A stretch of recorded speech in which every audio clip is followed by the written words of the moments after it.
Not generate any pace there, but the All Blacks again have the ball. Fox, the cross kick for Tuigamala to go through on it. Taken by Campese. Good sure hands by Campese. He's not had very many opportunities in attack so far today, as the All Blacks are caught offside there. At last, the Australians getting back to parity in the lineouts. Yes, I don't think Nick Farr-Jones will be saying thank you very much to Tony Daly for that one. The quality of possession, certainly in the first half at the lineout, the quality of New Zealand possession far better than Australia, even though statistically, numerically, the signs were quite close. Fitzpatrick again going towards Zinzanbrook at the back. Good fall there by Andy Earle. And Strawn gets it away to Fox. That's a nice little kick into space. Well taken, though, by Farr-Jones. Tries to stand on his feet. Gets good support from number 1, Tony Daly. Fine play by the prop. Phil Kearns in there, too, and good release. Good play, then, by the Australian forwards. Nasty ball for Cowan. Does well, though, to get it to Timu. But he's under pressure from Jason Little. Up come the Australian forwards, but I think it's back on the New Zealand side. Yes, it is. But ragged play once again by the New Zealand All Blacks. Very, very uncharacteristic. Jones has another chance. Liner. The long pass, a chance for Little. But the interception, and away comes Bunce over the 22 for New Zealand. Good enterprising play once again by the All Blacks. It's on to Kerwin. Gets through some tackles. Up to the 22, he can go all the way. So for the second time then in 2 tests, the New Zealanders run the length of the field for a try. John Kerwin's 33rd try in his 52nd game for New Zealand. The New Zealand camp delighted with that.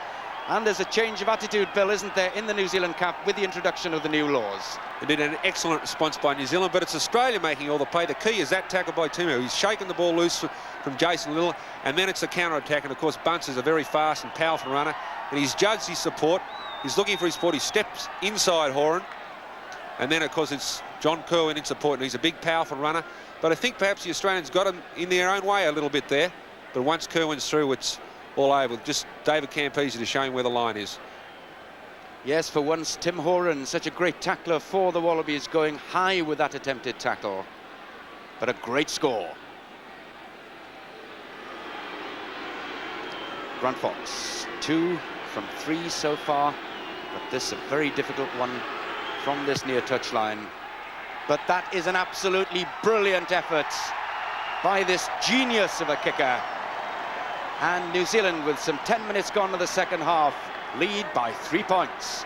With his brothers Inzan for the first time in All Black colours. Cowan can't keep the ball alive, though. Knocked on. Referee waits for an advantage. Goes for the try. Does he get it? He certainly thinks so. The referee's decision is no. That must have been desperately close. Well, that's a huge let-off for the All Blacks. I think the 2 of the All Blacks assumed that was going out, but Kearns had other ideas, and that is so close. He may even got a touch to it, but certainly the right decision from the referee there. Kearns towards McCall again. But as the ball is loose, the New Zealanders are allowed to go in, but the referee has spotted an infringement anyway. Driving well. Superb play by the flanker. Or maybe he should have given that pass. But up at pace comes Sam Scott-Young. Very close to the line, to Liner. The switch back in field again to Coker. Australia desperately close. The ball again is in Farr-Jones's hands. Campese trying to run through the New Zealand defence, but the New Zealand backs had come up offside. So relief then for Australia, who may have considered they should have scored a try earlier on. Well, Michael Liner then, 3 from 6 so far. Right down the middle of the posts. So what a game we have on our hands here. 14 minutes to go in this second half, and the sides are level. Chance immediately for Grant Fox to put New Zealand back in front once again. Yes, the Australian backs or the be beating as Grant Fox prepares in his usual methodical, thorough way And it pays dividends. With 10 minutes to go then in this pulsating match, once again the New Zealand All Blacks are out in front. Liner.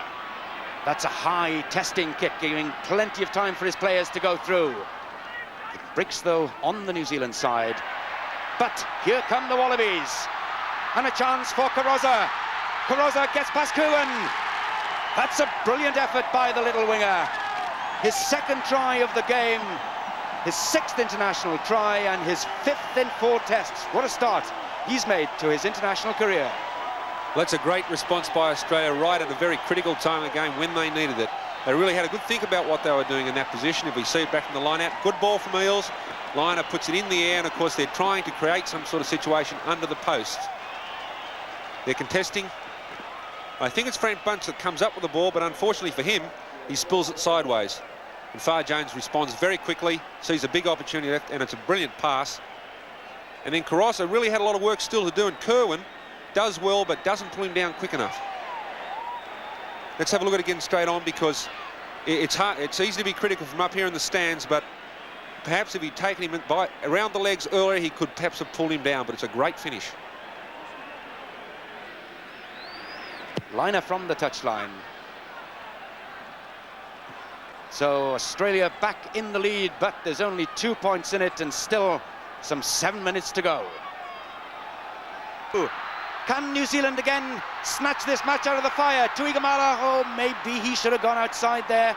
There was certainly space for him, but he cut back inside to Fox. Opens it up again to Little, to Cowan. Must keep the ball alive.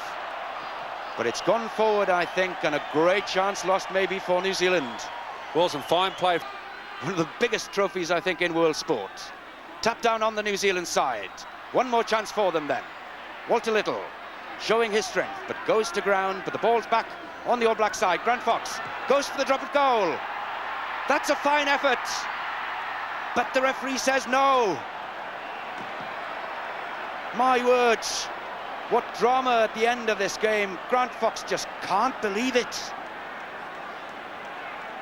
Here's a great kick. He struck it very well from almost in front. It's a long kick, and my God, that's close. It really reflects just how the nature of this contest, and everyone standing there and waiting for the result on that kick. Less than 2 minutes to go then. Australia still leading by just the 2 points, looking to wrap up this Bledisloe Cup series. The third match, of course, next week, again here on ITV. That pass by Zinzanbrooke, I think, forward, who has to decide when the game's over. That's it, he says. What a tremendous game then. Joy on the Australian bench as the Wallabies wrap up the Bledisloe Cup series, winning the second test by 19 points to 17. What a match, Bill. Well, a fantastic exhibition of rugby, similar to the first match in the sense of 2 tries.